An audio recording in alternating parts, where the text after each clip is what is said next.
Breaking news out of Las Vegas and Raider Nation, this one's going to turn some heads.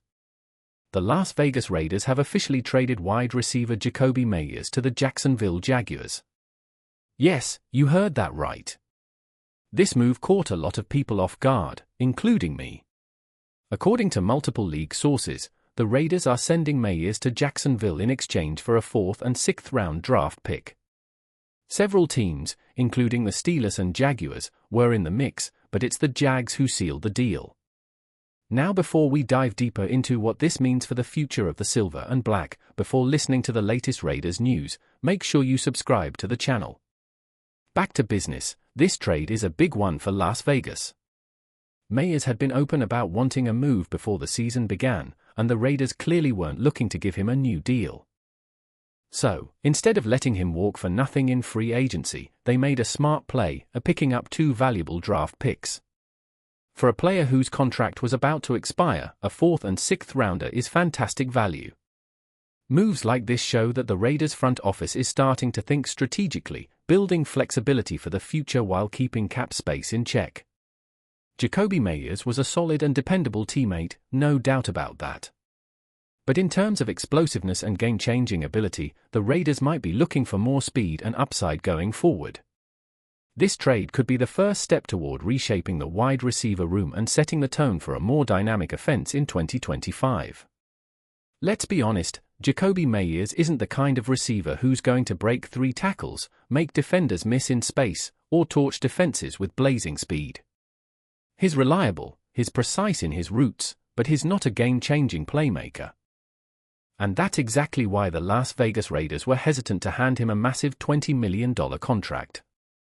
They're looking to build a faster, more explosive offense, one that can stretch the field and create mismatches. Meyers just didn't fit that future vision. From a Raiders perspective, the trade made perfect sense. They picked up a 4th and 6th round draft pick, solid value for a player entering free agency. It's another smart move by the front office, showing that they're not afraid to make tough decisions when it means building a stronger, younger roster. Now, what comes next is where things get interesting. There's already talk around the league that Tyree Wilson or even Malcolm Koonce could draw trade interest. But let's be real, you don't move those guys unless the return is worth it. The Raiders need to think long-term, not just clear space for the sake of it. If another team comes calling with a high-value offer, sure, you listen. But unless we're talking a 3rd-round pick or better, it's smarter to let Wilson develop and see if he can turn that potential into production. He's already been carving out a role before Lockett joined the squad, and now he has a real opportunity to prove himself as a consistent weapon in this offense. And when you look at the bigger picture, with Brock Bowers and Michael Mayer both healthy, the Raiders' offense suddenly feels a lot more balanced. The young receivers are being given room to grow, while proven veterans help stabilize the passing game. What's exciting here is the shift in identity. Instead of sticking with a redundant mix of similar-style receivers, the Raiders are now aiming for diversity in skill sets, quickness, vertical speed, and versatility. Lockett brings that deep threat capability that neither Meyers nor Beck provided, and that could completely change how defenses have to line up against Las Vegas. This trade isn't just about who left, it's about who's stepping up next. The Raiders' wide receiver room might finally be evolving into a group built for the modern NFL, fast, flexible, and dangerous. Now, let's talk about Tyler Lockett, the veteran presence who could quietly reshape how this Raiders offense operates. Sure, he's not the burner he once was in Seattle, but make no mistake, his ability to track the football and make deep, contested catches hasn't disappeared. Even in tight coverage, Lockett has the instincts and body control that few receivers in this league can match. That's something younger guys like Dante Thornton Jr. and Jack Beck are still learning. Neither has yet shown consistent ability to win those tough one-on-one battles downfield. And that's why Lockett's experience is so valuable. He brings reliability, leadership, and a deep threat element the team was missing.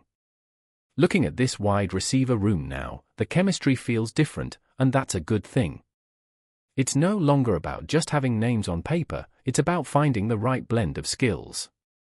Beck, in particular, is intriguing. The Raiders were high on him even before the draft, reportedly ready to take him at pick 38 if the board broke a certain way.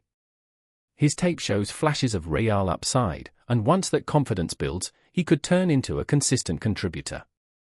Picture this, 3 wide sets featuring Tyler Lockett, Jack Beck, and Trey Tucker. Lockett stretching defenses vertically, Tucker in motion creating confusion, and Beck working the middle, crisp routes, short yardage conversions, moving the chains. It's balanced, it's smart, and it gives the Raiders options. Of course, we'll still see plenty of 2 tight end formations. That's the identity this team leans on, with Brock Bowers and Michael Mayer anchoring the middle. But now, when the Raiders spread the field, it finally feels like they have a plan, a mix of speed, experience, and youth that could quietly become one of the more efficient passing attacks in the AFC. Expect to see a lot of 12 personnel from the Raiders moving forward, 2 tight ends on the field, pounding the run and setting up play-action shots downfield. The real question is, who lines up at wide receiver in those looks? Will it be Tyler Lockett and Trey Tucker, or perhaps Tucker and Jack Beck? That rotation is something to watch closely in the coming weeks. Lockett is still finding his rhythm within the Raiders' playbook. He's learning the terminology, the timing, and how to sync up with the quarterbacks. Once he's fully settled, expect his veteran savvy to shine. His ability to find soft spots in coverage could give this offense a whole new dimension.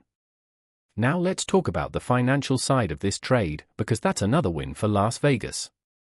Jakobi Meyers was carrying a base salary of $10.5 million and a cap hit of nearly $15 million.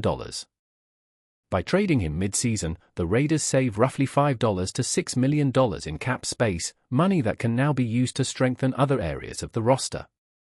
That's flexibility this team hasn't always had. Combine that with the 4th and 6th round draft picks they picked up, and this becomes an all-around victory. You gain assets, free up cash, and move a player who wanted a new opportunity. It's smart business.